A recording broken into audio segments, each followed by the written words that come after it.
જય ગૌ માતા, જય રામાપીર, જય બાલાજી। રોજે રોજ અમારે સાંજે 101 કિલોના લાડવાનું આયોજન હોય અને કાયમ અમે સવારે નવી ગૌશાળે ખવડાવવા જાય છે ગાયું માતાને।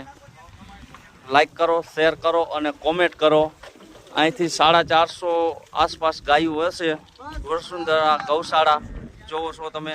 કાયમથી કાયમ અમારે ભેડકાની જરૂર છે, તેલના ડબ્બાની અને ગોળના ડબ્બાની કાયમ જરૂર પડે છે। એટલે કોઈને દાતાશ્રીને દેવું હોય કંઈ દાન તો સ્ક્રીન ઉપર નંબર આપેલા છે, જય ગૌ માતા લખો અને આગળ મોકલો। આજના દાતાશ્રી હતા મહેશભાઈ કપૂરિયા। ગોળનો ડબ્બો હતો, તેલનો ડબ્બો હતો રામ ભરોસે, ગોળનો ડબ્બો બી રામ ભરોસે। આ અમારું ગ્રુપ છે જુઓ। જય ગૌ માતા લખો, આગળ 5 થી 10 જણાને શેર કરો।